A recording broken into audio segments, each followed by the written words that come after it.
Well, the government has unveiled its future gas strategy, which will see Australia still using gas up to and even beyond 2050, the deadline for reaching net zero emissions. Joining us to discuss today's headlines, ALP President Wayne Swan and Independent MP Dai Le. Last time these two were on, it was fireworks. All right, Wayne, you're first up. Eureka! Labor's back on the gas. Well, we're supporting the development of renewable energy, which is wind and solar, as fast as we possibly can, which is the core, really, of the Made in Australia program. But as we go forward, there will be a need for gas to support the development of renewable energy over time. So there's going to be a need for gas for some time to come. But we've got to phase gas out and we've got to phase coal out as quickly as we can. But gas has a role in that transition. It seemed to come as a bit of a shock for those, some of those in Labor. I went down like a lead balloon, and certainly the Greens were apoplectic. Well, it's not a shock, and it's been known for a long time. We've been having this debate since 2010 in this country about how we phase out coal and about how we make this energy transition in a way in which we can support our economy and keep costs down, because renewables are far cheaper. We've got to get that build going. The government is pulling all the levers to do that, but there is a role for gas in the interim. All right, rev it up, Di.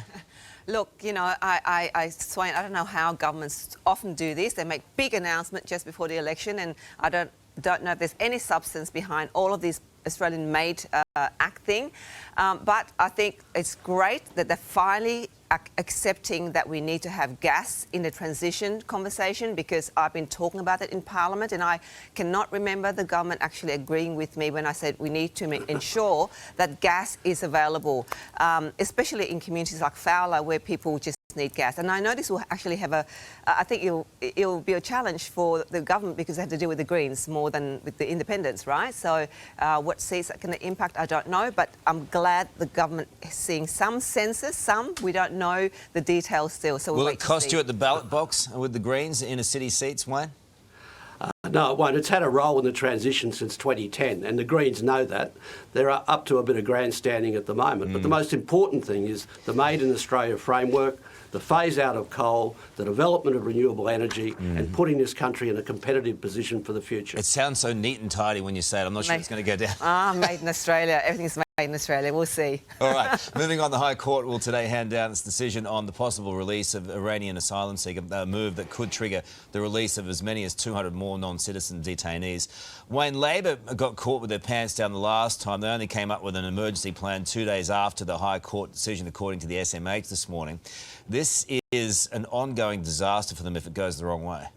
Well, I heard your interview earlier, and Labor responded very quickly. We put legislation into the House. It was debated in the House. Some people supported it, some didn't. It went up to the Senate, and it remains in the Senate at the moment. So you can't say that Labor didn't respond. They did respond very quickly. There was a big debate in the House. Dai would have been part of that debate. It went to the Senate, and that's where it is at the moment. So it's up to the opposition parties to deal with it. Dai's 73-year-old grandmother was beaten up. That's going to haunt Labor. Oh, absolutely. I think the community safety has to be priority, obviously. But can I say that there was no debate? And when the bill was really rushed through, Wayne, I don't know if 2 hours is called a debate, especially for a very complex migration bill. So I think that's why in the Senate it got pushed to the inquiry.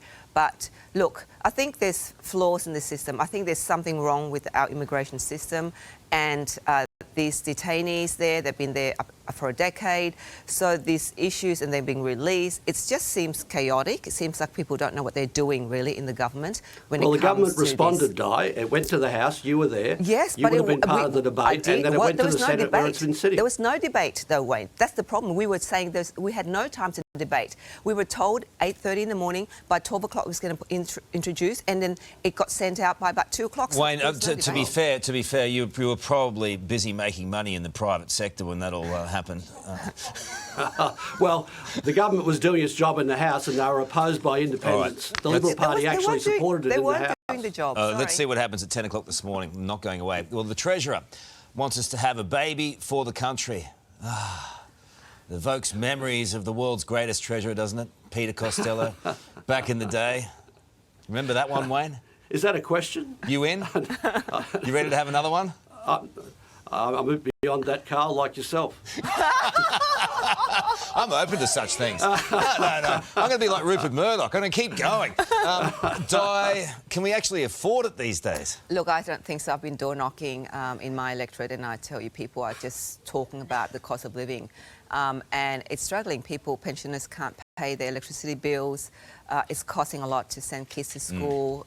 In some schools, kids are coming to school without being able to have breakfast and food.